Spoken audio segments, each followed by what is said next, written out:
Welcome to Southern Soul Chats, where this season we will be diving into the stories of individuals who have navigated the deeper waters of faith. I'm your host, Dr. Miranda Ferguson, and together we'll explore the journeys of people who've taken that courageous step forward in their faith. Get ready to be inspired as we uncover the incredible stories of unwavering belief and the remarkable impact it's had. If you're excited to join us on this faith-filled exploration, don't forget to hit that subscribe button so you never miss an episode. Let's step forward. Hey, y'all. We're so glad to have you back with us this week. I'm Dr. Ferguson, and you are listening to Southern Soul Chats.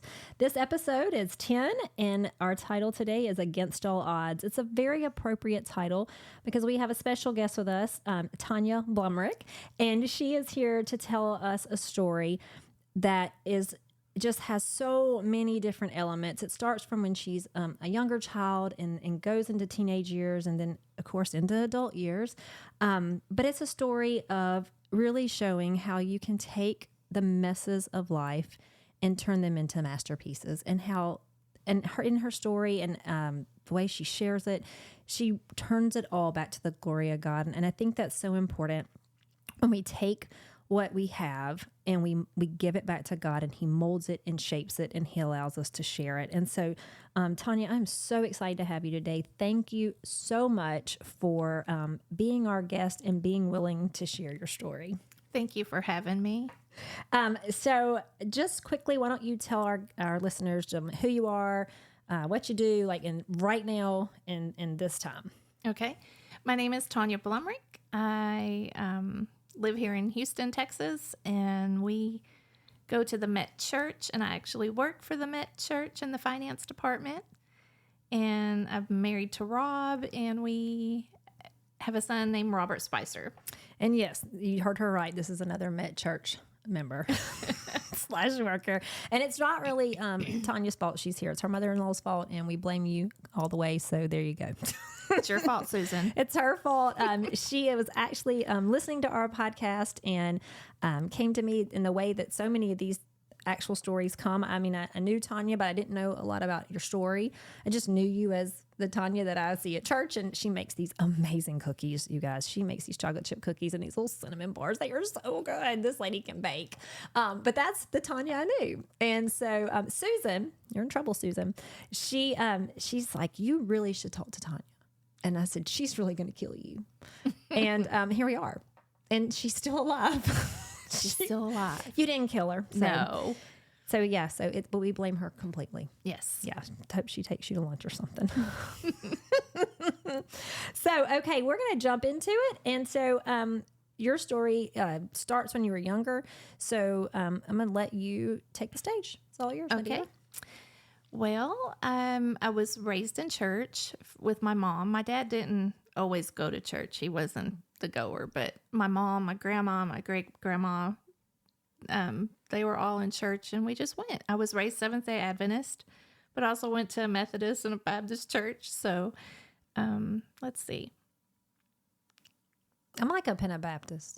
That's what I am. A what? A Pentabaptist. I named myself because I grew up in Southern Baptist, and it, I don't want to make this sound ugly, but it was almost like you're not really allowed to go anywhere else. Like that's what you are, who you are. Mm-hmm. So I didn't have a grandparent or a parent that went to other. My grandmother was raised Methodist, but when she married my grandfather very young, it was just expected to go into that. So like she never even really talked about it. Right. Like I just knew she was, but there was never a trace or a visit, anything like that. So I had a friend that was Catholic, so I would visit Catholic church when it was convenient because I wanted to go to the beach on Sunday and you could go to church on Saturday night, and I could tell my mom I went to church. She didn't like that. It was Catholic, and we'll talk about that later. She just didn't like it. It wasn't cool. And then I ended up doing some time after my marriage and family therapy degree. I had as hours that I had to earn, I guess you could say, to graduate. And so I worked at the Methodist church, and with working at a church, you have other responsibilities too. So I also went to church at the Methodist church for the lively church service. And then, but I always ended up right back in Southern Baptist. It did. And then when my husband and I got married, he was also Baptist, but had landed over at the Pentecostal church, literally down the road. And it was a church I was not allowed to go to growing up. Like if our churches merged, you're not going over there. And I always wondered what they were doing over there. Right. But with Jeremy and I did go for a while, and I loved it. And I realized going to that church that God's so much more than any type of religious tag you put on him. And I saw him in so many different ways that I'd never seen him in a Baptist church. And so those ways that stuck to me, it's why I call myself a Baptist, because I have some of that Pentecostal in me, and I definitely have some of that Baptist in me. And there's probably a little thin line of Methodist somewhere. I don't know, but it is what it is. It works. It works. So I know you. So you had the opportunity. I said all that to say this is that you had the opportunity to see many different types. Yes, I did. And did I always follow where I needed to go or do what I'm supposed to do? No, I didn't. Especially when you become a teenager, you think you know everything. So, Really? Mm-hmm. I was never like that. Oh, yes. My mom's going to call me as soon as she hears that. Yes, I thought I knew everything. And you maybe in that moment. No, Maybe. No. No. No. Only if I'd listened to my mother a little more. Yeah, me too. Sorry, Mom. So before your teenage years, though, you had something that was, I would say, that life-changing. Yes, I happened did. to you. First, my dad and I didn't have a great relationship growing up. My mom wasn't supposed to have me. She was one of the first patients in the U.S. to have open heart surgery at 9 years old at Walter Reed. And she just wasn't supposed to have children. So my dad was sort of jealous, and because my mom and I, let me rephrase that. My mom, she thought I was her world. You were the treasure. Yes. And so my dad had a little hiccup with me, I guess. So, and then when I was 12 years old, I was sexually molested by my great uncle. So between the daddy issues and having the sexual molestation that happened, I was sort of went. You went looking. Yeah. You went looking. And yeah, that's a good way to put it. Yeah. You just went looking. Mm-hmm. Yeah. Yeah. I can imagine. Yeah. I think we all do a little looking. Honestly, I think some situations make the looking a little different, but especially in teenage years, we're looking, and I think that's almost how we're designed to look. The problem is we don't always look at the right thing. Exactly. We look at all the other things, and that we shouldn't be looking at. Yeah, that we shouldn't be looking at, and that that really tends to get some people in trouble. And it got me in some trouble. It got me in some trouble too, so I understand. So, so let's just briefly touch on how did your family handle you going through that experience at 12 years old? Well, my mom, she believed me. I didn't tell her at first. I told my teacher, my 6th grade teacher. I just felt comfortable talking to her, and she knew something wasn't right, because it happened over the summer. And she told me, she said, "What's going on with you?" And I just started crying, and I told her. So, of course, they have to bring everybody in. It's a law for teachers. You have to do it. So, and of course, that was years ago. But so my mom believed me, but him and his family started threatening my mom and me and threatened to kill us both. So my mom dropped all charges, and it sort of just got washed under the rug. Mm-hmm. And I wished it hadn't have, because, yeah, I wanted him to pay for what he'd done. And there's almost a closure. Right. when the process is carried out, there's almost a closure. Mm-hmm. So I can imagine that probably helped some of that looking, because there was no closure. And plus you lack the closure, but there was also a fear. Right. So now, like, you were able to tell it, but now it's a fear that now is it even safe to say anything, or, what's going to happen? Right. So I can imagine all that bundled up, and then being a teenager. Right. On top of it. Yeah. You go looking. Yeah. But your mom, it was unique. I know you told me earlier that with your mom, instead of just being able to sympathize as a mom or trying to walk through that, she could empathize because she had had a similar experience. Yes, hers was more, I would say more, I'm not sure what the word I'm looking for is at the moment, but she was brutally raped, and by more than one person. And they never caught him, because back then, it's like washed under the rug. Yeah. You don't go for therapy. You don't. But You don't talk about it. But she was picked up in Nashville, Tennessee, at the bus station, and by gunpoint and knife, and she struggled with that all her life, and it just. But and then to have a daughter, I mean, I can imagine that probably. And at your age, you most likely wasn't so much shown in front of you, but I can imagine that time for, like, you're dealing with yours, but she's having to relive hers. Right. Like, I can't believe, I buried that, I put that in a place, but here's this. And it's bringing up all those and feelings. it stirs the leaves. Mm-hmm. Oh. But she was there for me, and she believed in me, and she said, we'll get through this together and with God. And we did. I've always believed in God, and not always followed what God wanted me to do. Wanted to do my own thing. But yeah. But she was always there. I really miss her. And it's unique. It's horrible for both of you, but it's unique that she was your mom and that she could walk through that with you. Yes. And know how that felt, and know, like, you said she prayed for you, and you prayed together and you cried together. Like, I'm sure, like, she was doing a lot of that for her too. Yes. But I think so. But she really knew how to do it for you better than anybody else. I would say so. Yes. Yeah, absolutely. I would say so too. We're putting it down. That's fact. That's fact. So, years later, you move into more like junior high school. And what does that look like for you? Well, I strayed from God, and I got pregnant and married at 16 years old, and had my baby at 16 because she came early. She was born 3 months early and weighed 1.5 pounds, and was 12 inches long, and hospitalized the first year of her life. And I was 16 years old dealing with that. I did finish high school, though. I did do that. I stayed in high school, and I finished and graduated with a 3.8 grade point average. That's pretty impressive. And I think I put my frustrations into the books. Yeah. But do you think it gave you something to, like, it just took your mind off of that and gave you something else to pour into?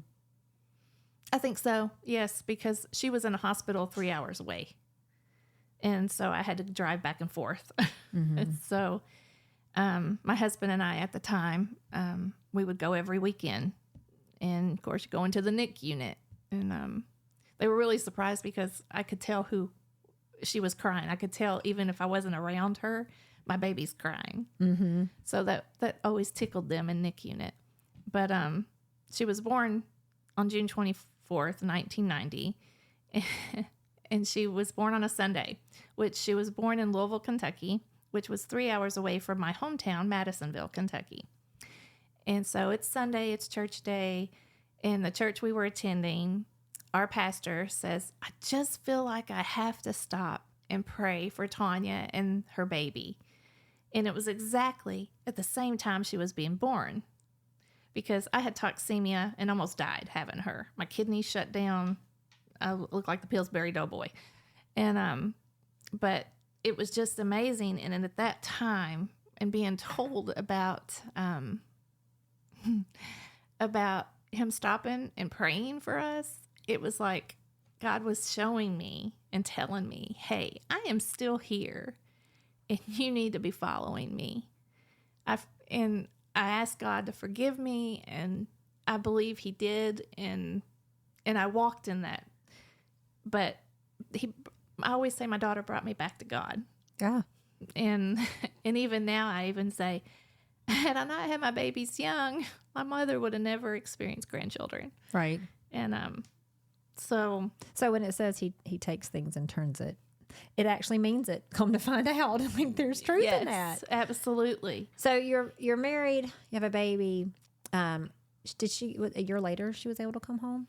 She did, but she came home weighing like 5 pounds in a year. They were sending her home to die. So what happened? They sent her home at 7 months, but we brought her back home, and there was also a NICU doctor, a neonatal doctor there, and that we didn't have before when she was born. So we bring her home with no heart monitor, no nothing. The doctor had told my husband, said, there's nothing you can do for her. We're sending her home to die anyways.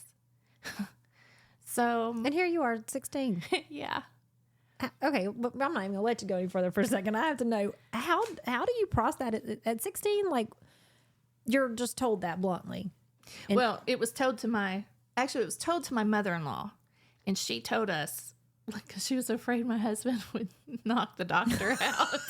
He'd need his own room at the hospital. Right. Yeah. Mm-hmm. So, But did you know, like, that she wasn't progressing? Yes. I honestly believe they used her as a guinea pig, because when we would call to check on her, they would call her by a different name. So I really believe they used her as a guinea pig because, not to be ugly, but I think they thought of me as 16-year-old mom. I don't know anything. Right. And so, yeah, I was overwhelmed, but we brought her home, and she only stayed at the house for 3 days because she wouldn't eat. They had already burnt her mouth all up, so she wouldn't take a bottle anymore. So I was having to force feed my child every 2 hours around the clock. Mm-hmm. And just nothing, she wasn't doing well. So I took her into the doctor 3 days later, to this new doctor, and he goes, I want to tell you something. He says, as long as there's breath, there's hope. He says, do not give up. And she was hospitalized for almost 4 months, for a whole year. But she was home, in our hometown then. Yeah, you're not driving 3 hours. Right, thank God. Yeah. Thank God. I mean, it's kind of funny. I go up into the NICU. I see you in my prom dress. So, but... Hey, you got to do what you got to do. That's right. That's right. And so, yeah. And she, they told me she wouldn't live, but she did live to 7 years of age. Yeah. And, so how long did she stay this time? So she went back. After 3 days, she was in and out of the hospital her whole life. Yeah. She had seizures really bad, and she had tube feedings, and I had to have a suction machine, and I did all this at 16 and 17 years old. And finishing school. And being married. Oof. Yeah. And going to church, I was really finding my place in church and with God. And I was praying a lot. Granted, I probably had a few where I wouldn't go to church, but then go back to church. But I knew He was there. I mean, my baby was a miracle in itself, and she was the sweetest thing. So sweet. She always wanted to walk with you. They told me she'd never walk. She ran. And she was my sunshine. So she was in and out of the hospital, but she's alive. Right. And she's with you. So during this time, are you still married? Yes. The 7-year time? Mm-hmm. Okay, so what's happening with Tanya in this 7-year period? Okay, let's see. I was trying to be June Cleaver in my marriage. No joke. Does that mean like just June Cleaver? Because there might be some people who go, June Cleaver. Okay, that's an old show. And I know who it is. My husband now, we've been watching this show lately, rewatching it. It's hilarious. But yeah, I wanted to be the perfect wife, and I cooked 3 meals a day. I wasn't working because how can you work and be in school? And I did You work. I can't? did work part-time. I did for a little bit. And, but it was like, I have a baby to take care of. And, you know, you're not going to put a baby with health issues in a daycare. You can't afford it for one. Yeah. And, so my husband and I at the time, I was drying his towels in the dryer to make them warm for when he got out of the shower. Oh, you were June Cleaver. Yeah. Look at you. I'm impressed. So That's anyways, nice. I don't do that anymore. Are we still doing that? No. Do we still do that? So, you know, I had this idea that's how you were supposed to be. But my mother, she washed walls once a week. So, Yeah. you know, I just seen my mother be the... Well, you model what you know. Right. And she was a good mother, a good wife. And that's what I was trying to be on top of everything else. And As a kid. yeah. And I did have another baby in between there in those 7 years. Okay, so yeah, let's talk about that. Let's see. Allison was born June 24th, 1990. And I had my sweet Brandy girl June 1st, 1993. And she was born. Now, grant you, when I got pregnant with her, the doctors are wanting to do an amnio. To see if she's going to have the same issues. Health problems. Right. And I said, no, I'm not having an amnio. God will give me what God wants me to have. And I said, because it will not make a difference. I'm not going to abort. And she came out weighing 6 pounds, 1 ounce. She looked perfect, but she was diagnosed with cystic fibrosis. And to those that don't know what that is, CF is a disease that attacks the lungs or the digestive system, and there's no cure. To this day, there is no cure. And the life expectancy is really low. It's 25. Actually, Is it 20? It's gone up since then. Has it? Mhm. Okay, 'cause it was 25 was what was kind of stuck in my head. Yeah, when I had my first child, I think CF was like only like 15, 16 years of age. But it has gone up. And but she was diagnosed with CF. The doctors questioned whether or not Allie had it. Mm-hmm. So one hospital said yes, but they said they'd done a sweat chloride test on her, that she was too young to have it. She didn't have enough. So, because she was a preemie. Right.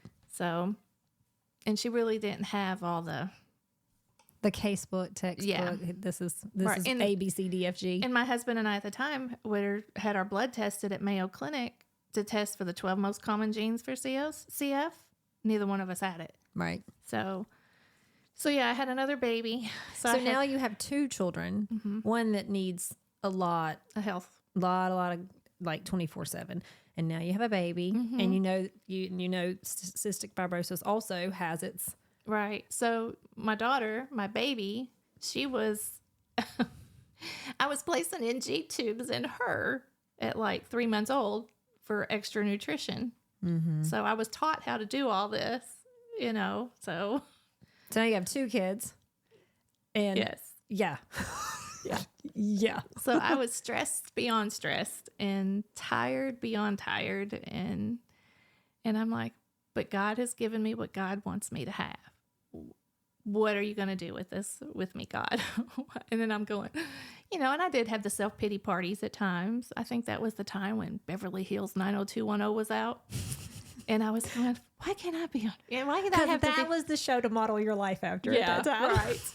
This is showing, because these are shows I'm going, yeah, I watched that one, and I know who June Cleaver is. So there you go. You can mark our age back. Go look these shows up. You'll know exactly what age we all are. Well, June Cleaver's a lot older than we are, so That was one of those, Leave It to Beaver. That was one of those shows that it rolled off from your parents. Like they watched Yes. it, and you just knew it, so you kind of watched it by. You just had to. Exactly. You know, we only had 3, 5, and 10 back then. Exactly. And if the president was on, it was on all channels. And you had to get up and change it at the knob. That's right. Yeah, so all of you other people out there who don't know about that, you're lucky. Very lucky. And you had rabbit ears and 10 full. Yes. Okay, I didn't mean to get off. I'm so sorry. Just had a moment. So yeah, so you're envious of this carefree high school life, you know, Right. dating Dylan and Yeah. Because, you know, my high school years were robbed because I robbed them myself. right. Yeah, you just developmentally didn't move through those stages. Right. Like most people would. Exactly. Yeah. So I can imagine. I Yeah. mean, I can imagine. So, but then I would, you know, kick it in the butt and go again. Right. And, but yeah. So how was marriage during this time? Because I know when you have children that take a lot of attention and they're literally needy. It's not that they're, oh, he's a needy kid. Like they breathe and function on you. Like right. you control that for the most part and everything that happens with them. So how did that affect marriage? Like, because I'm thinking 16, neither one of you know. I mean, he's older, of course, but neither one of you know how to be a spouse. Right. And you don't know how to be a parent. I mean, you learn that as you go along. But was there friction? Was there fussing? I mean, or did y'all do well being that young of an age? We did well for a while. But then there became friction. His eyes would wander. And so I was raised, you get married for life. There's no backing out, no leaving. You just get married for life. And so yeah, we had our problems like any couple, money issues or I'd want him to be in church with me, all the time, Sunday, Wednesday, And so not always would he be, and he was gone a lot. So working to pay the bills, and he worked like second shift, so he was gone in the evenings. So I was alone, and it was difficult. It wasn't easy. It was a hard time. And of course, my mom was a saint. She was there with me. If I needed a break, here, go. She'd step in for you. Yeah, she says, get out. Of course, she was always, you haven't brought the grandbabies to me today. So she always wanted the grandbabies. So, but yeah, it was difficult at times. It wasn't the picture perfect, the June Cleaver, Warren Cleaver marriage you thought it would be. Here's a spoiler alert. It never is. It's not. It's work. Oh, it's a lot of work. And I think there should be a class about that in high school. Yes, I agree. There should be a class that's like ladies. And I mean, I'm seriously talking about ladies. Hey, ladies, those fairy tales you watch and the Disney and the this and the that, and let's name all of them. Yeah, scratch it out. Mm-hmm. Exactly. Because I always thought, I would be married and have the perfect little family and the perfect little house with the white picket fence. And no, it didn't turn out that way. No, and I have yet to meet somebody who it has. So you're in good company. Okay. Yeah, you're in good company. And even getting married older, it's still work. So it's not just this work because you're 16. Right. I was married at 19. I got pregnant. Same thing. Younger. Thought that I'm a fixer. So I thought it didn't matter if we dated longer or been together forever. Or if I was 25, 28, 30, it's all going to be beautiful. Mm-hmm. It's not. It's not because it's work. It's exactly. And it's a lot of work. And I really believe God has to be at the top. It just has. God has to be at the top, and you both have to be seeking God for your marriage to work. I don't think you can survive without seeking God and having him at the top of the list. I saw something on, I think it was Instagram. Who knows? One of these little social media things. I'm not a big social media person, but this one caught my eye. And I wished, how you read something and you go, I wish I would have heard that or seen that when I was younger. Mm-hmm. It said, like, if he's not chasing God, you shouldn't be chasing him. Yes. And I could literally look back over relationship after relationship and go, yeah. Oh, maybe, because it's true. It is true. It really is. And I'm not going to sit here and say that, as a teenager, I would have maybe even understood that if somebody told me. I made my own choices. I had my own background, my own stuff. And I was also looking for other things. And if somebody would have told me that, I probably would have just been like, you're a fuddy-duddy. Take your Bible and go over there. And I was also a Christian and in church, but I wanted to do the things I wanted to do. Right. And so you justify them, even as a teenager. You just, you justify it and you put yourself in where you want to be put in, and nobody changes your mind. Exactly.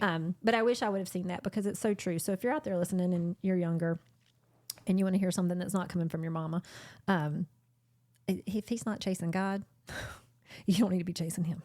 So that's what nobody ever told me that. I mean, my mom did. Clearly my mom told me, the right way to do things. And, but there's this thing about your kids not listening to their parents. Exactly. Yeah, I did that. Yeah, I was bad about it. Yeah, I was real bad about it too.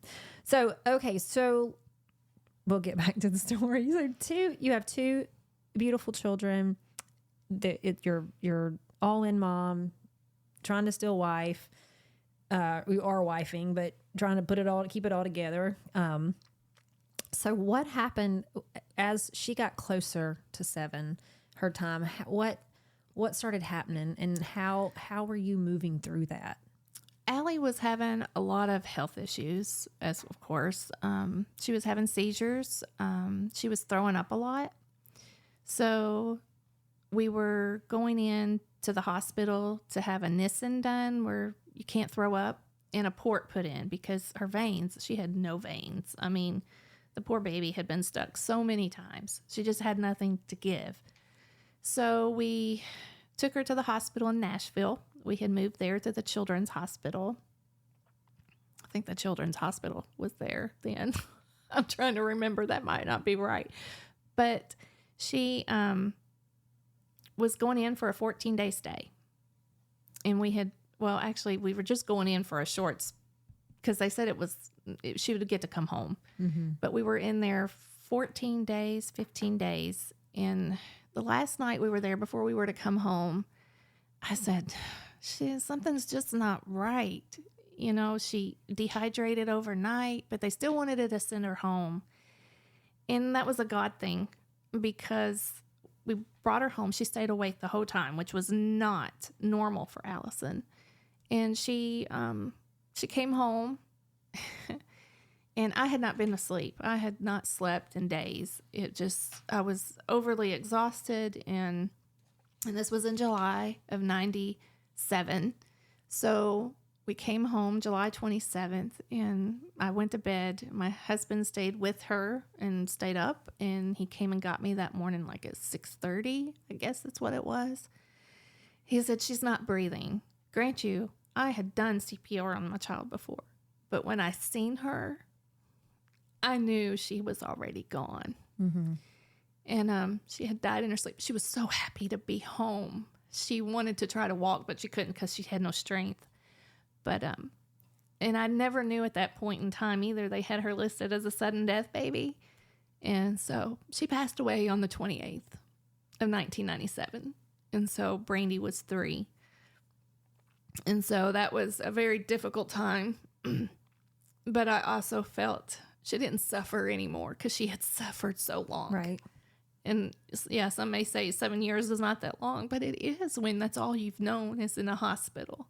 And we lived in a hospital. I have lived in a hospital for so long. And so that's what happened with Allie. They think her heart gave out. They didn't do an autopsy, and they didn't say we had to, and I didn't want her cut on anymore. Yeah, you're like, enough's enough. Enough is enough. Yeah. So how did you cope during that time? I mean, you have a 3-year-old. I'm guessing, it's you're tired from what's just been going on emotionally and physically. But I can imagine since you were 12, you were tired in general. I was very tired. I was so tired. I was tired, and I got a little angry. Got a little angry at God, and I kind of shut down a little bit. I put a wall up because I just didn't want to love, and I didn't want to do anything like that. So even with my daughter that I still had living, and grant you, Brandy was not in the hospital as much as Allie was, but she still went in the hospital too. And yeah, because you're grieving doesn't mean you get to stop. Right. So you have to keep moving. And Allie was such a sweet, sweet baby. I would call her a baby, but she was 7, but she was still in diapers when she passed. Yeah.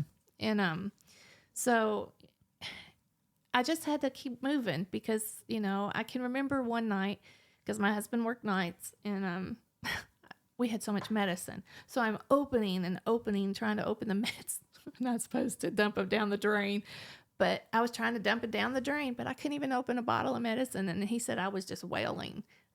And I kindly was. I remember looking back now, and I was wailing and just just so they wanted me to stay with his parents. And we moved in with his parents for a little while just so we could, because she died at home and I couldn't live there anymore. Yeah. I can imagine. We lived out in the country. And so we just went and stayed with his parents for a while, and things got a little better. And I started going back to church, because when you're sick and in the hospital all the time, if it was too hot, I couldn't go out. If it was too cold, I couldn't go out. So if it's flu season, you can't go out. Right. So I was constantly either indoors or in the hospital. Right. So you say you got mad at God. Do you feel like during that time you withdrew from that at all? Like, were you just kind of like, A, I'm done. Like, B, this is too much. And C, again, kind of you said when you were 12, like, and where are you? Where are you? Right. I did. I pulled back a little, and we ended up going to some therapy with, or just not really therapy, but we went and talked to a minister that we didn't know, because Jeremy was having trouble too, but he wanted to leave. Like, leave the marriage? Yeah. But because of this, or was it just a build-up? Build-up. So this was like, we have a traumatic event, and enough's enough. That's what it was, because that was like probably 2.5 years after Allie passed, because he had not dealt with it. I never seen him cry after Allie died, but sometimes that's just a man. They cope with it differently. Yeah. And the grieving process is different for everybody. Everybody. So we went and talked with the minister, and he was sitting with us, and he goes, I know you love your wife. I know you love Tanya. And he goes, and your daughter? He goes, what kind? He says, God chose your child to come home. He said, how awesome is it to have your child to be able to sit on God's lap? He just used some words that, of course I'm looking at him at first like, okay, what? But it's true. I mean, she was chosen to go home early in God's timing, not mine. Mm-hmm. Would I have wanted her to stay? I would have wanted her to stay, but I didn't want her to be sick all the time. Yeah, you didn't want her to stay and suffer. Right. And but you love her. Right. And I loved her deeply, and I miss her to this day. But yeah, so, he said, be thankful that God chose her to come home, because she doesn't have to suffer anymore. And I mean, that's a promise in the Bible. It's that there's no crying, there's no tears. There's, that's yes, that's here in this sinful nature in this world we live in. That's why these things happen. Right. Because that's what this world, that's exactly what we get out of this world that we put on such a pedestal.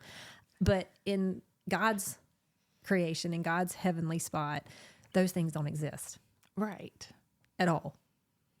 I know. Those are huge words of encouragement to people who are grieving. Yes, absolutely. And especially, I'm not saying that there's like levels for ages, but a dad losing a daughter, a mother, that, hey, let's look at this from the sense that, they're right. they're not poked, they're not prodded, they're not the guinea pig. Right. That they might have been at a certain time. They're free. They're in a new creation. Right. Very much true. And yeah, it, but sometimes you're like, but it still hurts. And it still hurts not having them with you, because I always wanted to be a mom. So, and I'm like, I want my babies with me, but one day I'll be with them. Well, that's also a promise. Yep. So as you guys move through therapy and you're trying to work through grief mm-hmm. and marriage, because when grief happens, it spills over to everything. Right. It's not just grieving within yourself and grieving over here. It causes friction and fraction, because like I said, everybody grieves different and at different paces. Mm-hmm. And it's hard enough to grieve. I think it's hard enough to grieve if it's a loss for one of you, but your spouse isn't that close to it. And so they can try to navigate, but to have both of you be grieving such a hard loss, I can imagine that it would be easier to go, I just don't want to do this. Right. And that was basically it. I said about 2.5 years. I want to say it was 3. And the reason I say that, we were married 10 years and he wanted a divorce. I knew something was wrong. Mm-hmm. And I'm like, oh, this is not good. I can't deal with this. And I believe that was right after my mom died too. So my mom died in January of 2000. Yeah, that would make it 3 years. So yeah. So you had a loss of a child, a loss of a very special person, My mom. your mom, who had been there. And she died at my home. Not the same home. Well, we had moved a modular home. Okay. Onto the property. but not the same home. Like, I was like, wait, no, not the same one. Tell me not the same one. No, but still your she home. passed away in my home. Right. In January 4th of 2000. And then now on the cusp of that, he wants a divorce. Yeah. So that's like 3 major losses. And I'm like, okay, God, you said, and so I started praying and I'm praying. And so we went to counseling with the preacher and, he says, I know you love her. I can tell you love her. And after that, and we talked, it was like a whole new beginning for us. And he loved me. He showed it. He was really good to me. And so we made it through that. We made it through, the 10 years, and we made it through that rough spot, as I call it, or the hump. Right. A bump. Hump. Oh. But clearly you said it was 10 years later. So what happened after making it over the bump? Well, we struggled later on. I guess I could push it through, having a teenage daughter, Brandy, she's still hospitalized quite a few times. But she's getting older. Yeah. And my dad is living with us too. So, because my mom did everything for my dad. So I had to help him, and I'm like, okay, you're going to have to learn how to do some things on your own, Dad. But it was a godsend that he stayed with us too, because I had a babysitter so I could go to work and work some. And not that I wanted to work, because I wanted to be a stay-at-home mom.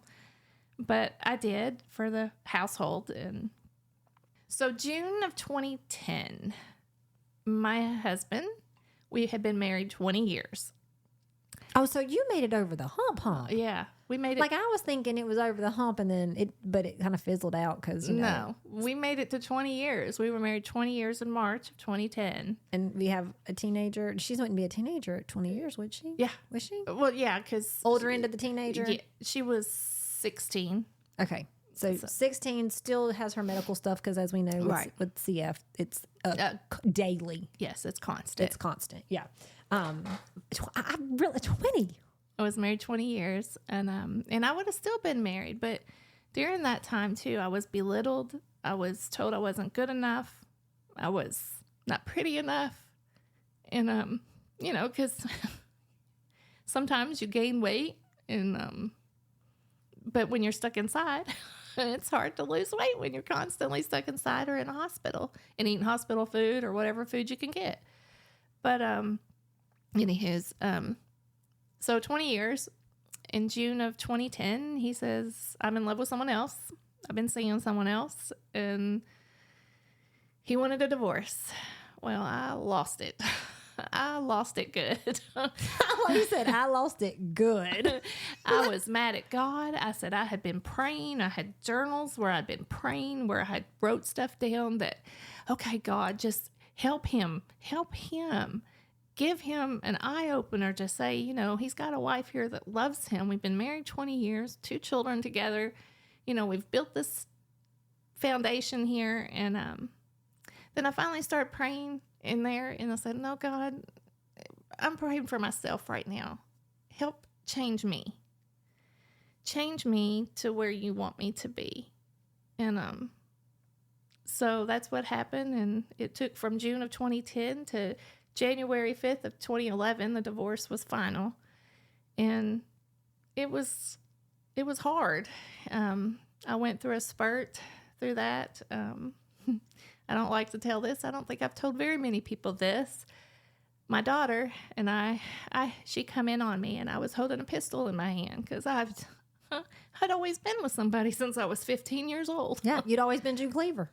Exactly. And not always, but... Close enough, okay? Close enough. But I was holding a pistol in my hand. I just wanted to end it. And Brandy looks at me and said, Mama, who do you think put God in my life? She said, you did. She said, you have always brought God into the picture for me and told me how God loves us. And you are the one that is strong, and you can get through this without him, and you can, without my husband, and you're going to be fine with God and me. She said, you're the one that showed me that Jesus loves me and died for me. She said, he does not want this for you, Mom. So she saved me that day along with God, because I just wanted to end it because I was hurting so bad. And so... And what a gift, because think about it. You said a minute ago with your first child, Allie, she saved you in the sense of the moment with God, going back and being like, I know you see me. Right. I know you're here. And then you put some time, you fast forward some time, and let's be honest, time, lots happens in time. Yes. And there are valleys. And as last week's guest said, ditches. Yes. There are ditches, and there are mountaintop moments. Exactly. And that's life, right? So you have your lows, you have your highs, you have your lows, you have your highs.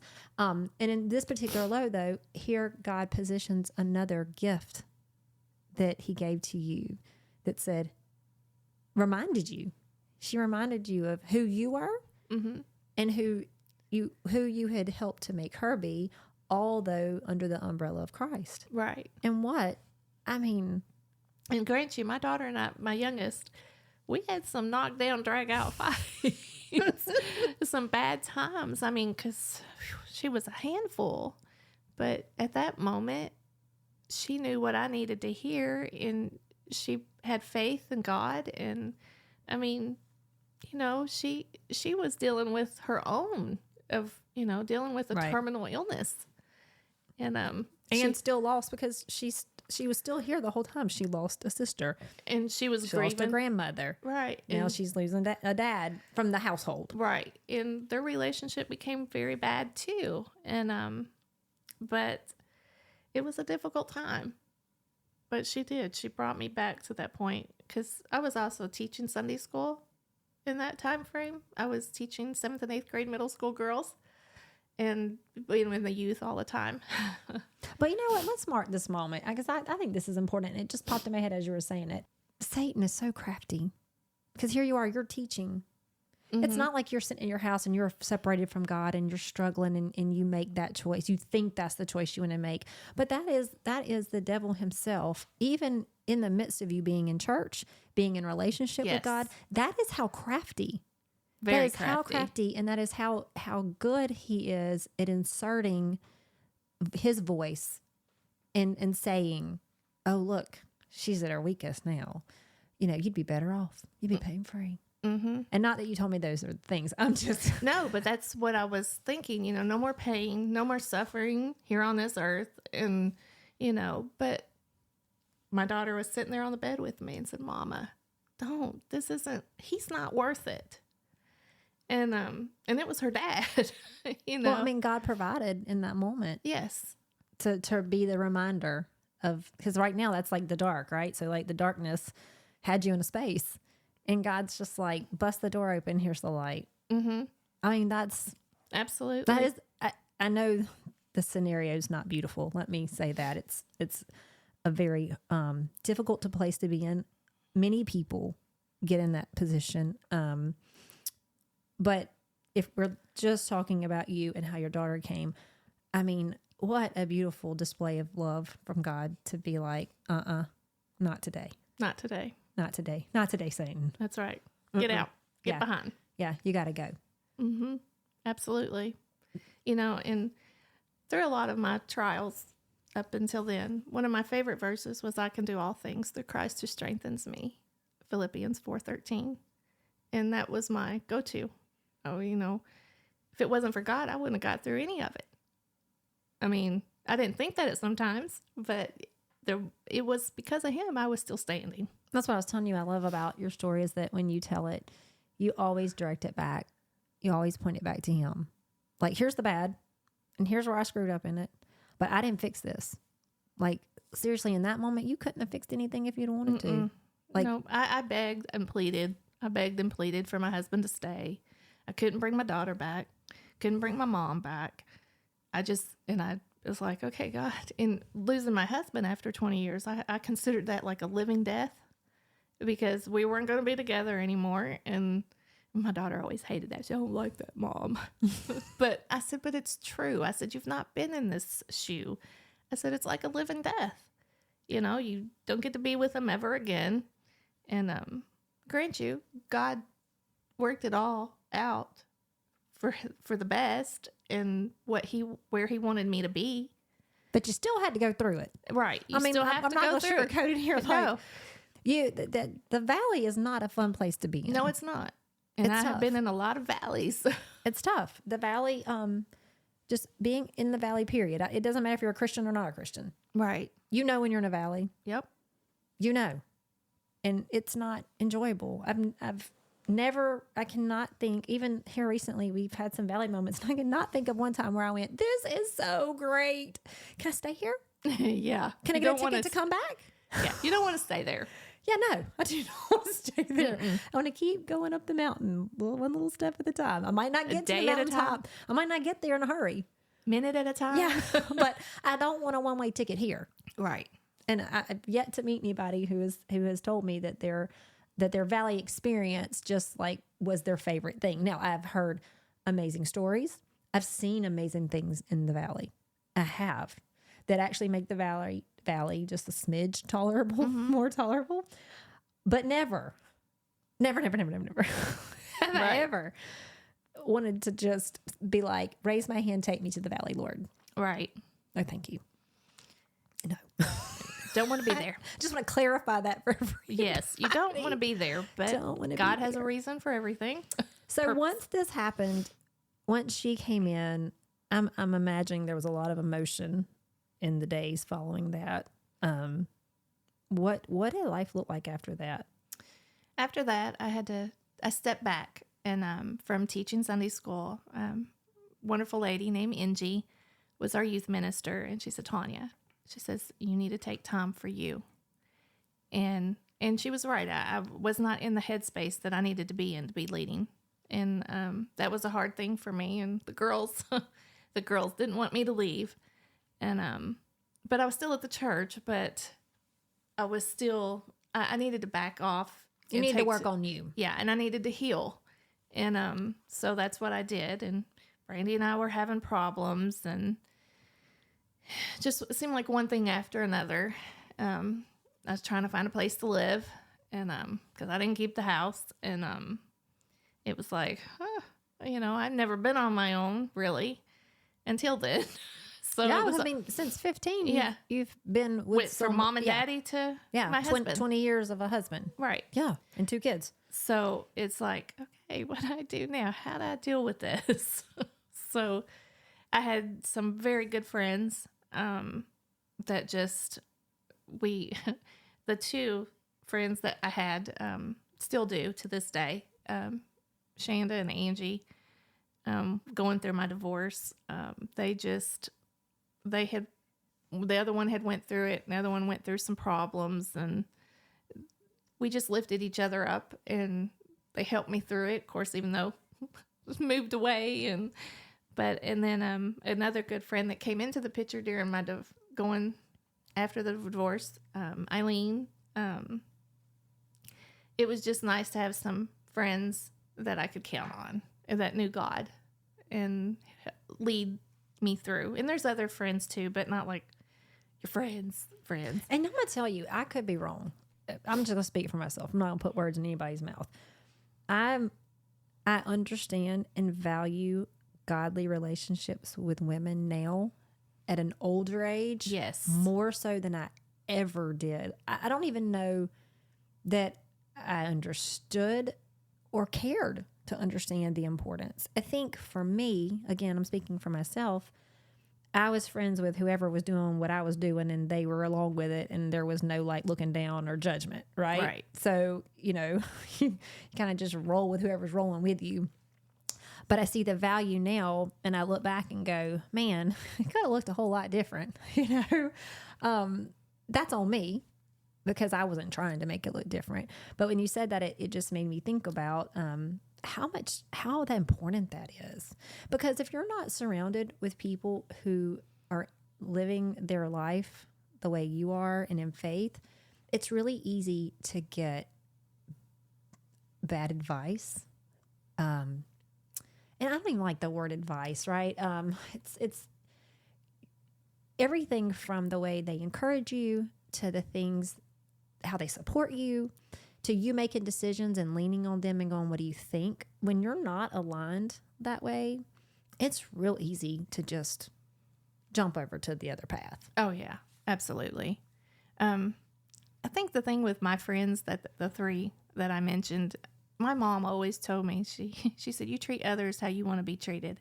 And that's always been a key into my relationships as friends, and I call them my sisters, because I want to be treated a certain way, so I'm going to treat them a certain way. Now, grant you, I went through some hard times of going, ooh, I quite to shun people away, and because I'm dealing with my pain and not dealing with it very well, and but they were always there through it all. And so it's undescribable. It's important. It's special. It's needed. Mm-hmm. Like, I know our church talks a lot about relationship, and I think sometimes I don't mean the church, I just mean as people, we throw a relationship around. Like, I'm in the room with you, I'm in a relationship. Oh, I've got 5,000 friends on social media, I'm in a relationship. No, like, this is doing the ditch and the climb and the mountaintop together. Right. And having to sometimes be the one that goes, are you sure about that? Let's talk about that. It's not just, okay, yeah. Right. Oh, that sounds fun. That'll be great. Let's see how that goes. Yes. I mean, you end up in jail. Like, that's not the friends we're talking Right. about. I'm talking about there's a real important part of relationship. Godly, you're in it together. It doesn't Right. mean you're doing everything right. It doesn't mean you got the whole Bible memorized. It just means that your principles, my principles, God's values, they line up. Right. They line up. So when I come to you, I trust what you say to me. Oh, yeah. And like the one friend, Angie, we graduated high school together, and there's a whole history there, and it was another story for another day. For another podcast. And so, but it was just having those friends and some family and friends at our church got me through the divorce part.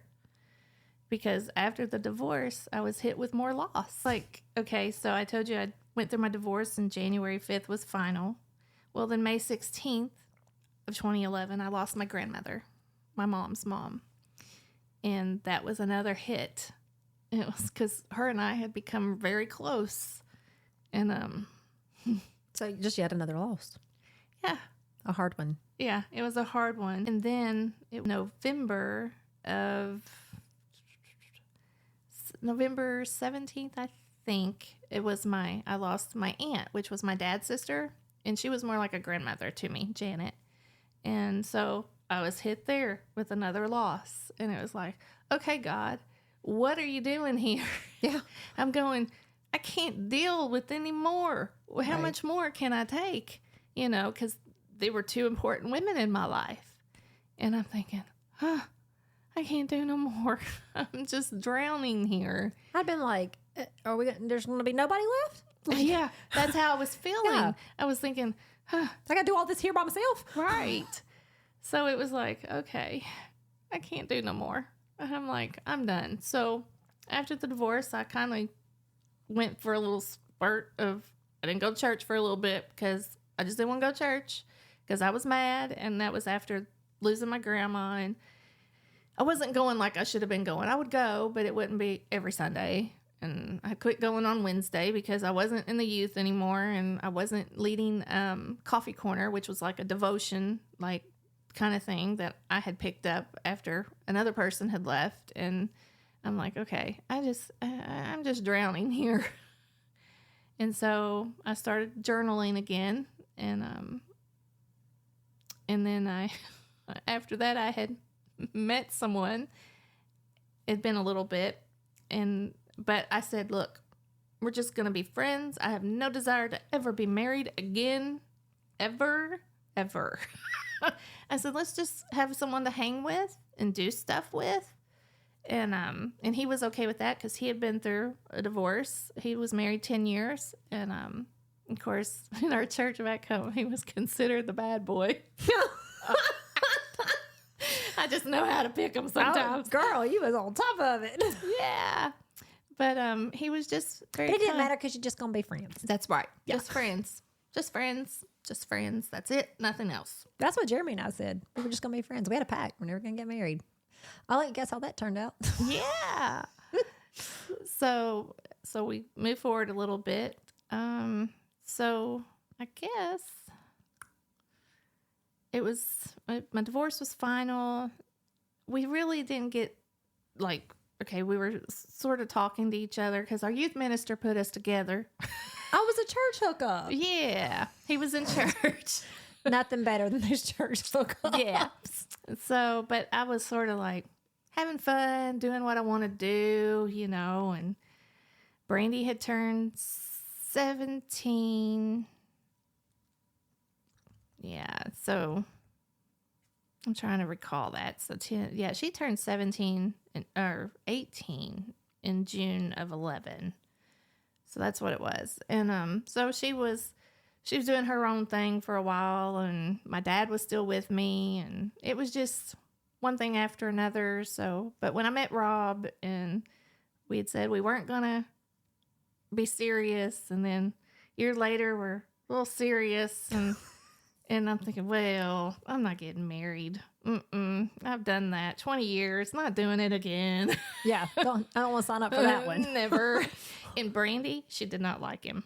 First time she met Rob, she was like, I don't think so. He came into the house with his cowboy hat on and a belt buckle as big as his head. And that's what she said. She said, oh my gosh, that belt buckle's as big as his head. And so, poor Rob. She did not like him. And matter of fact, Rob and I, we weren't serious, but we broke up because I was working full time, taking care of Brandy, taking care of my dad. And then I had started school. And it was like, Something's got to go. something got to go. I didn't have So time the cowboy with the big buckle had to go. I wasn't able to spend time with him because I was at the hospital with Brandy when she was there. Just working full time. Relationship like that. You just, Right. There wasn't a place But for it. so he kindly broke up with me, and then Brandy called him everything but a white boy. That's just a nice way of putting it. Yeah. And through a text message. So kind. And so, but then neither one of us remember how we got back together. And to this day, we don't know how we got back together. So I don't know. I knew when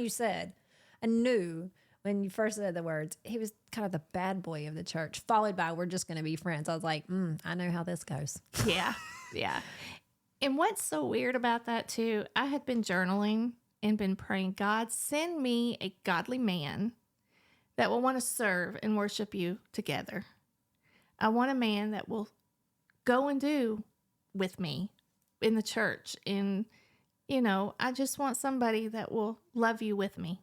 Somebody who was chasing God. Yeah, exactly.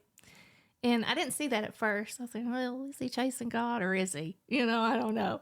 And, but We're going to be friends and figure it out, yeah. though. But then he ended up proposing in 2012 in November with Brandy and Robert Spicer. And Brandy was okay with it. And Rob, he was in a rush to get married. He wanted to get married ASAP. He said, let's do March. I said, I can't do March. That was my first wedding date. I said, I don't want to do that. We're not doing that, babe. Nope. No. And so he's like, okay, February. I was thinking pushing it to fall. Yeah. No. He said, February. I said, we got married February 23rd. And I almost didn't go to church. Oh, you were going to be a runaway bride? I was going to be a runaway bride. Better than a bridezilla. Yeah. Because the day before we had like a rehearsal, like a short rehearsal, there was no power in the whole town where the church was. And I bet you thought that was an omen. Yes, I did. Grant you, my first wedding, the candelabra wouldn't light because they lit it in rehearsal. And so the candles wouldn't light during the wedding. So, needless to say. But then... Slight flashbacks, maybe? Yeah. And then, but then also Robert Spicer was 5. Okay. And I'm coming into the church. Rob is facing me and Robert Spicer's behind him throwing up No. everywhere. And I'm going, he sees my face. He goes, "What's wrong? What's wrong?" And I'm like, "He's got to go back to his mother." I said, "I'm not going to have him get stick on my wedding dress." But, I was just like panicking going, God, are you trying to tell me something? Am I not listening? Yeah. Are you trying to get my attention? And I'm like, it's an omen. Oh my gosh, it's an omen. So I went to get my hair day, day of the wedding, my hair done the day of the wedding. And I'm like, I can't do this. Oh, I can't do this. I need to just leave. I need to run away. Quickly. And I'm like, oh, but do I leave the whole church and, all the people that are there? And I'm like, I don't know what to do. So I'm panicking, thinking, I should run away. I really should run away. Yeah, what am I doing here? Yeah. So I didn't run away. Rob and I have been married 11 years. Yay for not running away. And but then you push forward. We married in 13, and marriage is still hard work because he's working full time. I'm working full time. Then he was Robert Spicer's from his first marriage, and so we're getting him every weekend. Then it goes to every other weekend. And they live a little bit away, so we have to, drive far. But Rob decides to go back to college and get his master's, his MBA. And so I'm helping take care of Robert Spicer. And, it's a little difficult, working full time. And I'm trying to do my thing and he do his thing. And because there's yours, mine, ours, and then ours previous to ours. Right. And grant you, I went in, I don't agree with this, and I shouldn't have went in like this, but I went into the marriage going, this just doesn't work. I'll just leave, because I think that, I think that's the ashes of divorce. It is. Because here's the thing. Again, my opinion, because I've lived this a couple of times. It's scary the first time you get divorced, which I hope all of you've never had to experience it more than once. The first time is the shame and the guilt and I can't believe this. It's hard. You're crying. But then you survive it. Mm-hmm. And I hate to say it that way. You survive it. You survive it. And possibly you look back and go, yeah, it wasn't so bad after all. Like, I'd rather go through that than have continued to do this right here, whatever this is. So the next time it rolls around and you find yourself in whatever predicament, that whole scary and shame and guilt's kind of like, I've already done it once. Right. So when you say that, like, I know exactly what you mean. And especially if you're in a period in your life of self-servingness and you're not really anchored, then it's even more easier to do it. Yes. Because here Jeremy and I have been, this is our 10th year this year. Awesome. Which is a miracle for lots of reasons. The thing that's been different, like I've had people say, well, marriage isn't perfect, and this one certainly hasn't been any different from perfection. Like, you don't go from one to another one and anything like this. Work. It's still work, like you said. But like, what's different? I'll tell you what's different is that God changed my heart, and I see marriage different. Absolutely. Now, am I going to lie and say there's not times where that the devil uses that against me and things flash in my head? But God is so good that when that happens, He's given me the tools. He's grown me over the years. I've lived through experiences. I've had to be in the ditch and sometimes like a Ninja Turtle under the ground in the sewer, to know that as soon as those thoughts or those feelings come, where I have to take them and what I have to replace them with. And then I'd have to do more work. Right. Like, exactly. Marriage just doesn't stay marriage if you're not constantly working in the good and the bad. Exactly.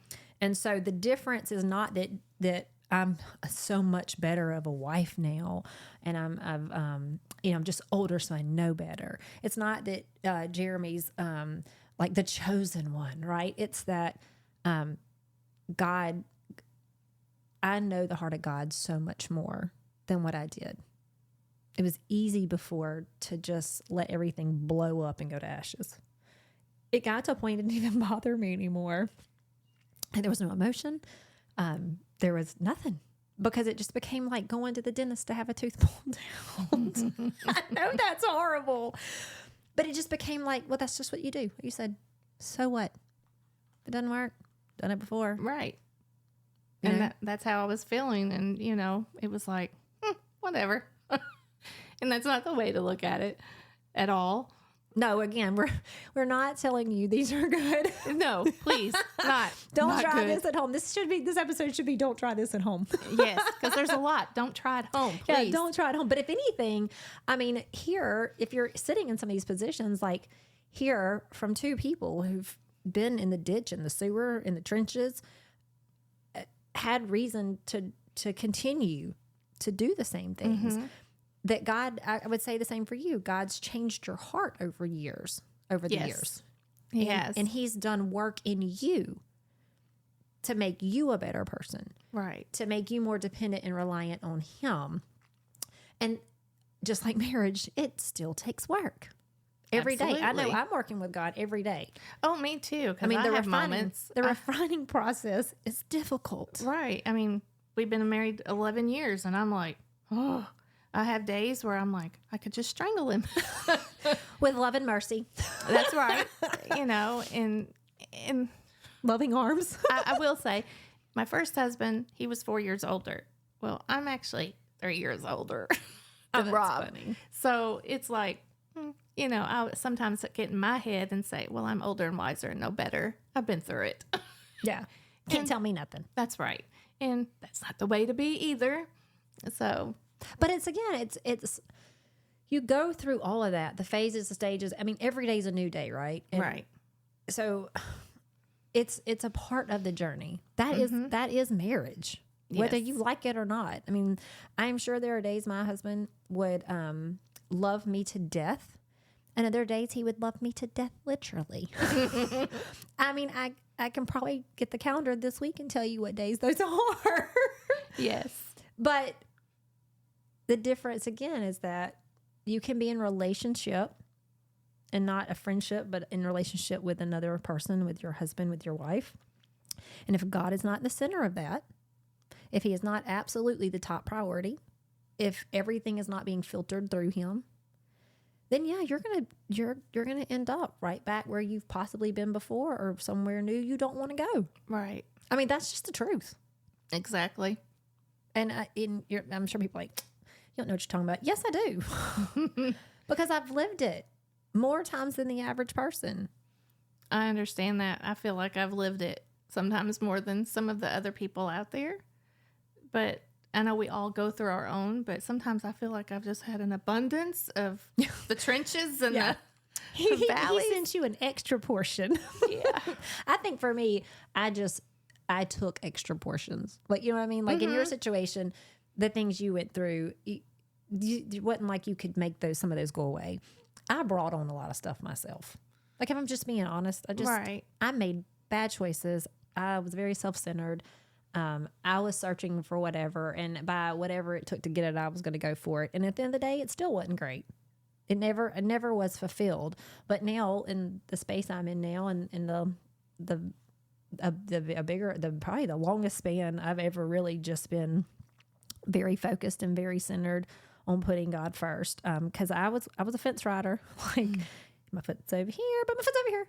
But I'm playing over here. Ooh, make it back over there. I got it, God. You can get out of the seat. I'll take over from here. But I can just tell you that life's better on this side. Even if it's an extra portion that you were dealt, or the extra portions that I just created, I can look back, and I'm sure you can too, and I can see the hand of God in protection. Oh, yeah. I can see it in he was always there. Even when I was not there, when I had checked out, when I was running my own game, he was always there. And I'm amazed at that sometimes, because I would think, why didn't you just leave me like that? Right. Just leave me there in the trench. Yeah. Like, I wasn't doing any good for nobody. I mean, I was having a great time most of the time, but I wasn't. Why didn't you just leave me there? Wouldn't that have been easier? That's what I think. sometimes. I'm like, why didn't you just leave me, let me fall and just... But he doesn't. Not at all. He never does. You think sometimes he does. Well, I think it's because it feels like it, right? Like you said, you get in these situations and you're angry or you're disappointed, you're heartbroken. I mean, the list could go on and on, right? Right. Or you have past issues and that stuff spills into everything you do. Mm-hmm. You know, that's a real life problem. But I think if you have a foundation at some point, I mean, he's always knocking, right? Mm-hmm. So if you don't have a foundation, you can create one. If you have one, he's still coming back and knocking. He's knocking to everybody, you know, and saying, hey, come on back. Like, let's work on this together. And, you know, I think Sarah and I said this, or this a few podcasts. You can go find it. Y'all go listen and you'll hear it. Is that it's just because you're a Christian doesn't mean life's easy. Nope. It's not easy for anybody. It's just that when you are fully committed to living God's plan and realizing that the hard times are a part of God's plan, even though you feel like he's not there, or how could you do this to me? What did I do to deserve this? It's not that he's making you deserve things. We live in a fallen world. We do. We live in a world that's full of sin, and we have choices we make. And then we have consequences to those choices. And then we get angry because we think God left. God left me. Well, did you forget how you got there? You know, like, those are the moments, though, that I've experienced where doing better in later life, that I might have some moments that don't happen immediately, but the quicker I get back to the feet of Jesus and lay it down to him, I'm still I'm human, so I still feel the pain. I still get upset, whatever the situation is. But there's something about knowing that it's going to be okay because it's in the hands of Jesus. Even if it don't work out the way I intend for it to work out, right? Right. But wherever this goes, I know he went before me. And so there's something really beautiful in the midst of the nasty that you say, okay, once I get myself pulled up by my bootstraps after I've had my pity party, or I've whatever you've done, right? Going back and being like, okay, here it is. And I can't. Like, I just can't. Like, those are words that I have uttered a lot lately. I just can't. So you got a problem down here. It's me. It's about 5'7". Brown hair. Lives in Texas. I'm going to need you to come over. Exactly. I'm going to need you to show up. So, so there's your little tangent. There's a soapbox for you. A little moment for you. So here you are now. So no, we're not now, because we got to the part where he went back to school. You're helping with his son, and so where does that unfold from there with, like, Brandy and his son, and yours, ours, his, theirs, everybody's together. Here you go. Melting pot of us. This is us. Brandy was going through some rough times. She had an abusive boyfriend. And I had to take her and have her kept overnight. She just went off the deep end. And, you know, I can't imagine. I probably would have too in her situation. You know, she's the one that had the terminal disease and dealing with that. And then the abusive boyfriend.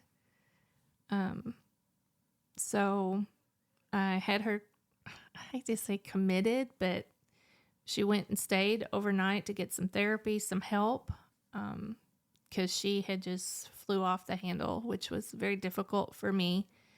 So that's what I meant. I don't know if I said this earlier, that Brandy and I had some issues. Yeah, you did. I think you did. And so I took her, and I think she got out a day or two later, and I went and got her. She was not happy with me, but I mean, when you're driving down the interstate and she's trying to open the door, Yeah. You know, or Like, what are you supposed to do? grab the steering wheel while you're driving, you know, and I'm not airing that to badmouth her because she was going through her own. And grant you, I wasn't the perfect mom, but I loved her with all my heart. So I wanted the best for her. And so Rob was doing the MBA, and Brandy and I were getting better. And matter of fact, Brandy had moved in with us, and then my dad was sick, and my dad ended up moving in with us too, and One big old happy family. in a very small house, and one bathroom. You can just imagine. So Rob started applying after he got his MBA for jobs, and I didn't know it was going to be so soon, but Brandy had, in between there too, had found a wonderful man. His name's Brandon, and he had 2 kids. And I can remember taking her to the hospital, or going to see her. That's what it was, going to see her, and taking him with us, and asking him, I said, Brandy could pass away tomorrow, or, or next week. And I said, you know what you're signing up for, right? And he said, yeah. He says, as long as, he says, I love her, and if I have 1 week with her, 6 months with her, then that's the blessed time that I have with her. And I knew that was good for a mama's heart to hear, because, he wasn't just going to up and leave because it gets bad, and he didn't. And so, anywho's, so we had Brandon and the kids involved, and Rob gets a job in Houston, Texas, and Rob's from here. And so he moved here first in December of 16, and I didn't come till April of 17, and I'm bringing my dad with. So Brandy stayed with Brandon and the kids, and they're renting our house in Kentucky. So I was a little apprehensive. I didn't want to leave. I had a good job. I worked in the public health, and I didn't really want to go.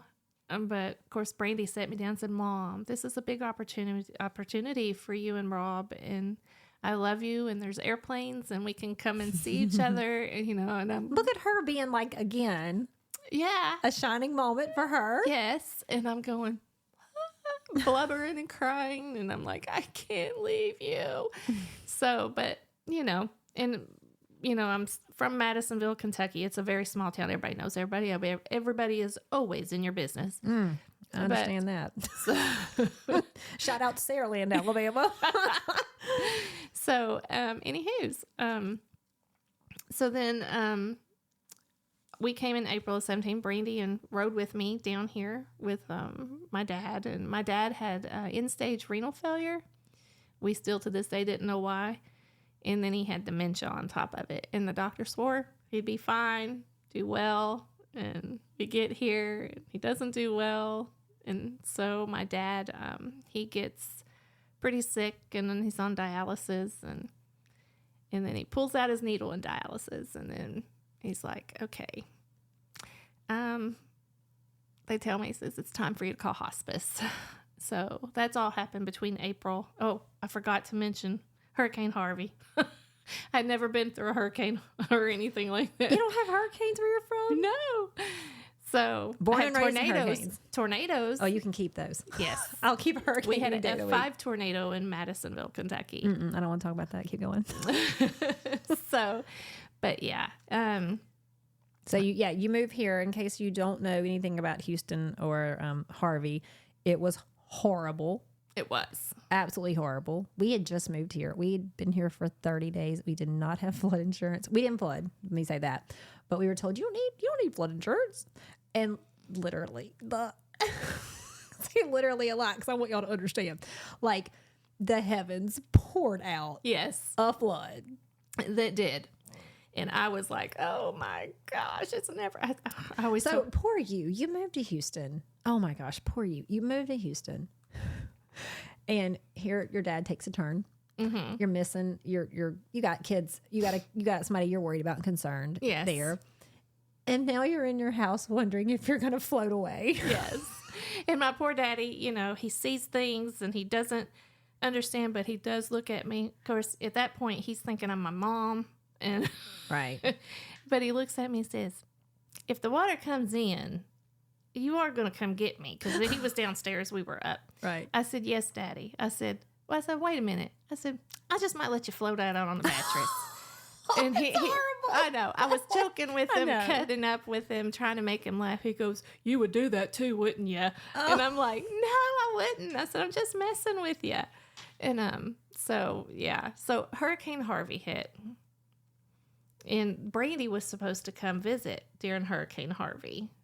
Of course, she couldn't. That didn't happen. Hurricane Harvey hit, so she couldn't. And then that happened, and then my dad took a turn for the worse. And so we decided to call in hospice.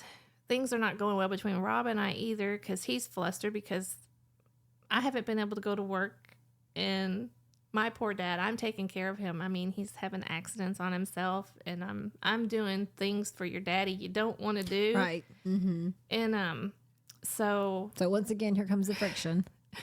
Yeah. Cue the friction. And so thank God for my mother-in-law and father-in-law that my father-in-law is a retired firefighter, paramedic, and, he can help, and they did. He sat with me after we called in hospice, and it was pretty rough and bad, but they told me he'd swell. Thank God looked after us, and he didn't. And because my daddy was a small man, and he would be sitting and watching westerns, and during that time he told me, he says, Hoss died, and it took me a minute, and I'm going, who is he talking about? He'd been watching Bonanza. And so I was like, oh, yeah, Daddy, but he'll come back. And so, but anywho's, Daddy passed away in my home peacefully. That's really a theme, isn't it? Yeah. And I'm thinking, God help me. So I had to go back to Kentucky and deal with everything there because that's where he was going. And I always laugh because Daddy didn't ever want to get on a plane or a boat. And I had to have him flown from here to Kentucky. I said, oh, he's going to come back and haunt me. He's going to get you for that one. Yes. But, so needless to say, I had to go back to Kentucky, which gave me time with my kids. And, I got to spend time with them, but bad timing to deal with my dad. And so we went from there. And then I think I was gone. Daddy died in October of 2017. And I didn't come back till, I guess, first or middle of November. Because process of dealing with the death of a loved one, there's a lot to take care of. So then I came back, and it was like, whoa, I'm going, what do I do now? Right. And so I'm trying to think. I still hadn't gone to work yet, and I was just really stressed and missing home and wanting to be with Brandy. And so Brandy came in 2018. I think it was March or middle of March, end of March, 1st of April, somewhere around then. And we took her to San Antonio and she loved Supernatural. So we went to a family business brewery up there, and she loved it. We were hoping she could see Dean, not Dean, but Jensen Ackles. But she was sick, not feeling real well. She gets to go, we take her some places, and she spends some time with me, and, and it broke my heart for her to leave. And, but when she went back, she was not doing well.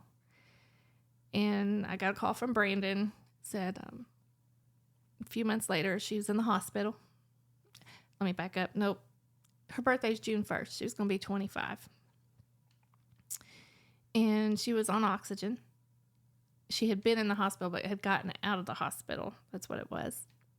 And so I had a birthday party for her at our old church, Hanson Baptist. And it was sweet and sad at the same time, because I knew she wasn't well. And so I think the next day she actually went to the hospital, if I'm right on this, and she never came home again. I had came back home. We thought it was going to be a traditional tune-up, IV antibiotics, breathing treatments around the clock. And they had been working towards hoping to get her on a waiting list for a lung transplant. And then, but that didn't work either. But I ended up flying back and coming home. And then I had to fly back again. And I was there, I guess, the end of June through. I lived in the ICU unit with her in Lexington, Kentucky, which was like 3.5 hours away from Madisonville. So I was living in the hospital again with her. And they had to intubate her. And they wanted to put her to sleep to let her rest. And when they brought her to, she couldn't move anything. So to be on that waiting list, you have to be able to get up and move and walk a little and, right. So we started doing physical therapy, and I was working with her, and she had a trach. They had moved it to a trach, and she would smile and, and grant you, the child had told me when she was here visiting, she said, "Mom, I won't live past 25. I just want you to know that." Of course, I'm like, "Oh, yes, you will." I said, "I'm not dealing with that again." I said, "I can't survive." But needless to say, my baby girl was called home on August 29th of 2018. So I had lost my dad in October of 17, turn around and lost my daughter in August 29th. And I got mad. I was mad. I was angry. I begged them to take my lungs for her. But God called her home. And then I stayed in Kentucky a long while. And I was angry at God. I was so angry at God this time. I said, "You've taken both my children. Both my children.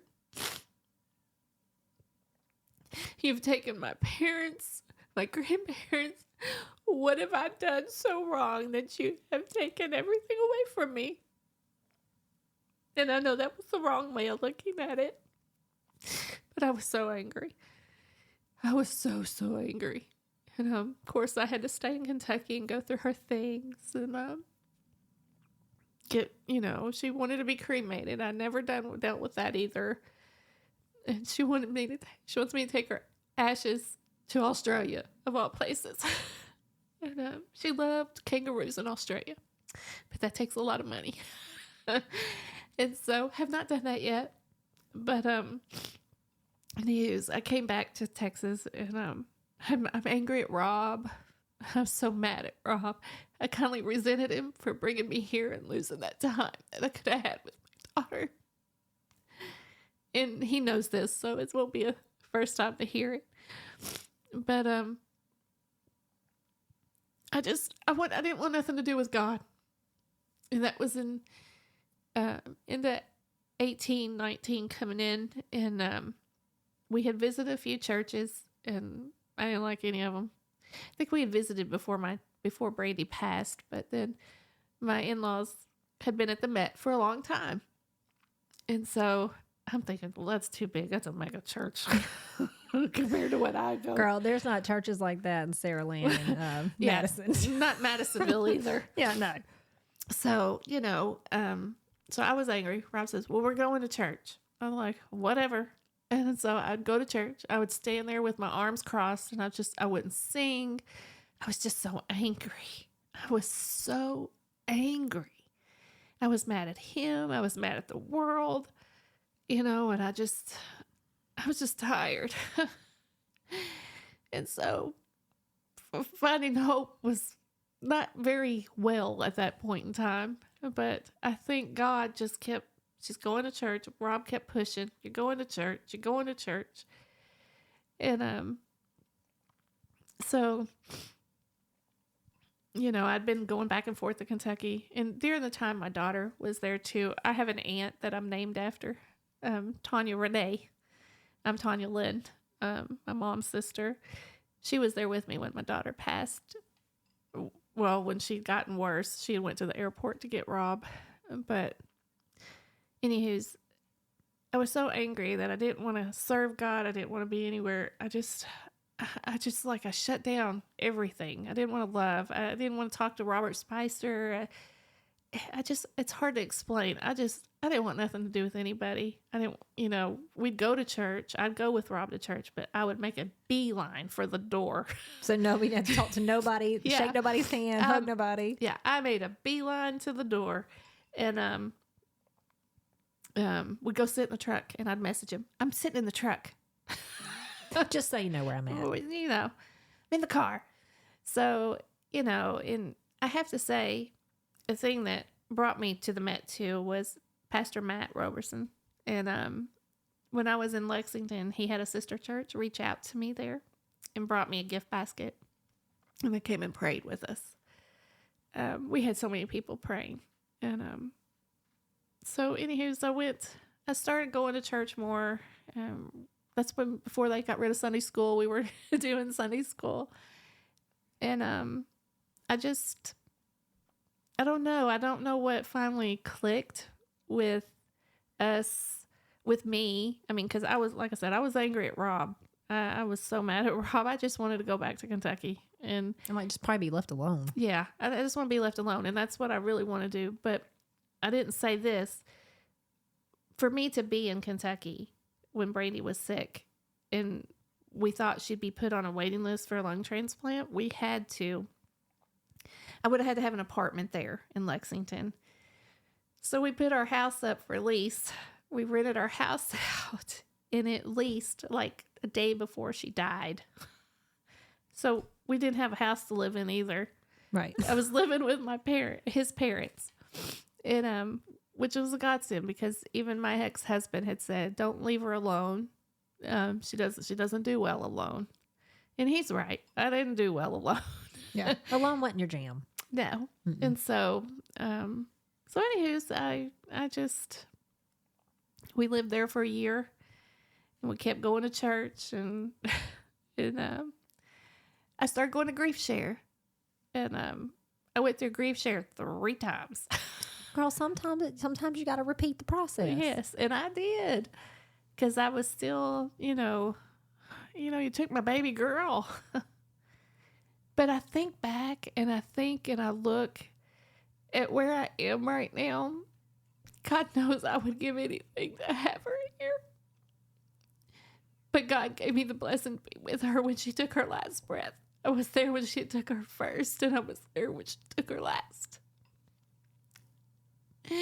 And she died. Excuse me. And she died during COVID. I would not have been able to be with her. Yeah. Yeah, they would have shut you down completely. And they would have arrested me. And I would have gone to jail. But, God showed me that, okay, I could have took her at this time. But it was time for her to come home. And he made provision. And I know she knew God. And it's been the most difficult season of my life to not have both my children be gone. But I carry them. I carry them in my heart every day. Do I still cry? No, I'm crying now. I cry all the time. Not all the time. I was crying all the time. I've gotten better. But I still hurt. I still long to be with them. But what I want to say is, even through the worst times that you go through, I have found hope again. And I know God loves me because God knows I would not be standing if it wasn't for him. And I've met some wonderful people along the way. And God even opened the door for me to be able to work in the Met Church, to be around people that love God and show they actually live God out. And then I can watch this and be around so many people. I got to meet you and, be around people that truly are engaged in walking the walk and talking the talk. And they pour into me. And I guess I just want to be able to help other people. I've been able to help several people with their loss of their children. And because Rob and I have facilitated grief share for a little bit, and boy, was that hard. Going through that grief process over and over. But I think God was using that to continue to work with me and heal my heart. I truly believe that from the depths of my soul. So I feel like that's occurred through this process, and to help other people with the loss of losing their children or a loved one, because it's not easy. I mean, it's just not easy to lose your loved one especially when you outlive your child. You think your children go before your children. And that's how I always thought I would, I'd go first. I'd tell Brandy that too. I said, no, God's going to take me first. He has to. She goes, no, Mom, I can't live without you. And I'm like, I said, no, I can't live without you. So I'm going first. We'd argue about it. But yeah, so. And the thing is too, is like your book's not over. I know that it seems like you said, like you got an extra portion, like you got a lot of chapters. And in every one of your chapters, every one of your seasons, you've dealt with so much death and so much loss and so much emotional. There's so much emotional stuff, right, that has happened, but God's not done. No, He's not done. In this season, you're getting to, even though it's hard, I know it's painful to probably retell your story over and over at Grief Share, or if you hear of somebody going through it and you share like, hey, you can do this. I've been there. I understand. You can get to their side. God can get you there. You still have to relive it. Right. Over and over. And over again. And over and over and over again. But you never know with God, like what He's going to do with that. Right. I mean, and I know there's somebody out there going, well, that doesn't make that loss okay. And how can a God that loves you take your children and all your family? If that's the kind of God you love, then I don't want anything to do with that. Yeah. Okay. I see that argument. Absolutely. I do. I'm read the book of Job. Yeah. Read a few other books too. Yeah. Again, loss happens. It does. And you never know when. And could you imagine if you didn't have any faith at all through all that? Oh, I don't know how I would be sitting here with you. I mean, there's just no way. I even spoke at my mother's funeral. I spoke at my dad's funeral. I spoke at Brandy's funeral. To this day, I'm like, I don't know how I did that. I don't remember what I said. I was like, do you remember what you even said? I do remember bits and pieces, but, it's like, wow. I was like, that was the grace of God. And during Allie's funeral, I didn't speak, but it was so weird. I was sitting there and I didn't cry. And I kept going, oh my gosh, what's wrong with me? I was, I'm sitting here during my daughter's funeral. I'm going, what's wrong with me? Why am I not crying?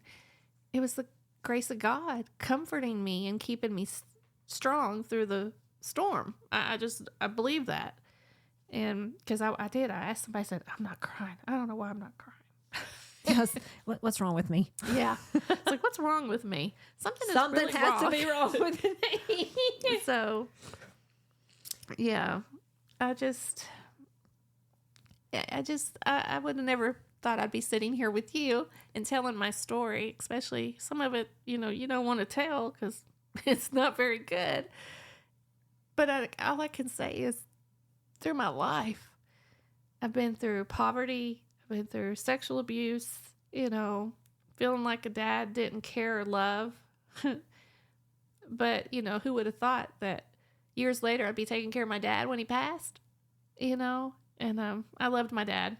He was a sweet and good man. And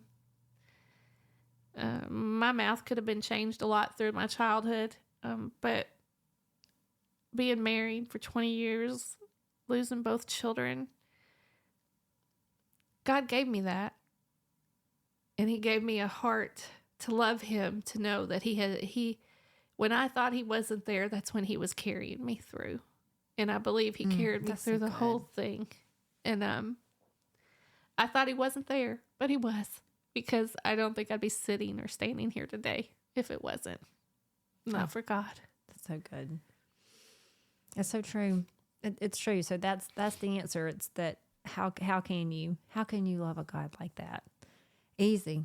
Mm-hmm. Absolutely. It's easy, because if I don't love a God like that, then I don't know that I'll still be sitting here, even through the things I've done and the life. A lot of the people who tell these stories, there's that defining moment that without God, Right.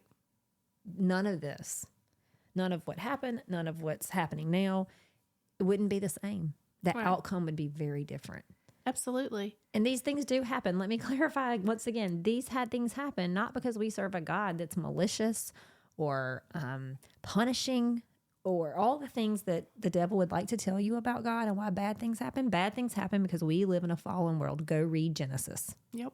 We truly do. Read Genesis. We live in a fallen world. God is not malicious. He's not out to punish you, out to get you, out to ruin your life and take everything that you love away from you. That is the fallen world that we live in. Absolutely. And unfortunately, that's what we have. This is not the world we should be gravitating towards wanting to stay in. And the older I get, the more I actually want to get out of here and take my kids with me. I'm like, Lord, today's a good day. If you want to come back, toot that horn, let's go. Like, this is not what you should be aiming for, the things here. Now, I love my kids. You love your kids. I love my husband. I have my home, all my things, but ultimately they all belong to God. Exactly. Nothing we have belongs to us. It's all alone. And he does give, and sometimes he takes away. That is how this world operates. Right. It reminds me of just what you said, Jeremiah 29:11. For I know the plans I have for you, declares the Lord, plans to prosper you and not to harm you, plans to give you hope in the future. And thank the Lord for the hope in the future. Yes. Because like I said, there's a lot of days I don't feel like I deserve either one. Me either. Even in doing better in my life and making better choices and living a more God-centered life, I still mess up. Oh, yeah. I still go, Don't we all? I mean, I have my moments. I fall for sure. And, I think things I shouldn't be thinking. And I'm like, oh, where'd that come from? Yeah, gotta check that one at the door. Leave that one, please. Well, I want to tell you again, thank you. Thank you so much for sharing your story. I know I could relate when you said a moment ago, to share and tell the things I don't want to tell. I mean, I struggled with that for a long time when I was feeling like God was calling me in ministry. I was like, well, that means I'm going to have to tell people things about my life that I'm just really not. Like, you and I've worked them out, but do I have to really tell people? Like, really? I really have to tell? And he worked on me for a while, and then I felt like it was okay. Yes. I never loved or liked telling that I was a teenage pregnant mom. I was always ashamed. Of course, back then, but I was just ashamed to tell those things, and I'm not ashamed anymore. Yeah, I'm not. I'm not proud. Yeah, it's not like it's on a banner. We're not waving it like, look at what we did. That we're so smart. But God lifted that shame. He told me I wasn't that person anymore. Right. That wasn't who he created me to be. And I did work with him. Like, I tell him my story on the first 3 episodes. Like, I did serious work with him. Like, we had some real moments. And, but I didn't know that was in preparation of what he was going to ask me to do. Right. But he's faithful. And that's the things he does. So in closing, do you have any final thoughts or words of encouragement for those who might be struggling to find hope in their lives right now in any situation? Ones like yours or just in general? Don't give up. Lean in with someone that knows God. I mean, you might not want to be with God right now. Oh, find it. Find somebody that can help you through it. Just know you're not alone. God is always there and listening. Like I said before, I know that he was carrying me through all this because I know for sure I would not have made it without him. Yeah. Relationship is important. Yes. It's very important.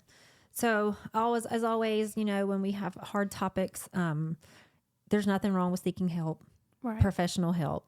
It's there. A lot of people say, well, I can't afford it. I can't get to it. I don't know how to find it. We would love to help you with that. It doesn't matter where you live. It's easy to get your hands on resources if you know how to find them. So if you find yourself in situations like Tanya's or other situations and you just don't know where to go, you can certainly reach out to us at www.steppingfwd.org and go to our contact page and just drop us a line, and we would be more than glad to help you, to pray with you, to get you into the resources you need to get into in your area, or find someone who can. If you don't have anybody else to help you take those steps, we would be honored to do that with you.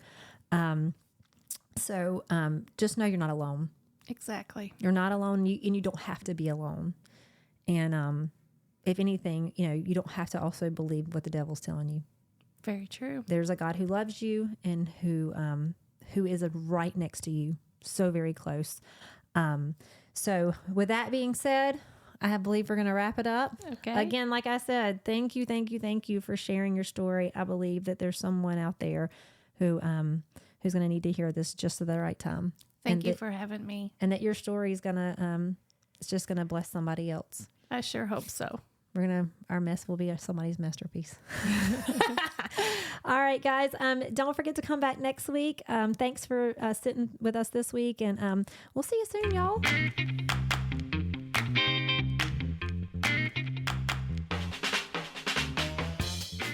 Thank you for joining us on today's episode of Southern Soul Chats. We hope you found inspiration, encouragement, and valuable insights to carry with you through your week. We invite you to subscribe to Southern Soul Chats so that you never miss an episode. We are a branch of Stepping Forward Ministries, a 501c3 Christian nonprofit, and we kindly ask for you to consider making a donation today. Your contribution will play a vital role in sustaining the podcast and allowing us to continue sharing these impactful stories of faith. As you leave today, remember your story is a part of a bigger narrative, and your faith has power to guide your path. Keep stepping forward with hope, trust, and assurance that you're never alone. This is Dr. Miranda Ferguson. We hope you have a great week and keep stepping forward.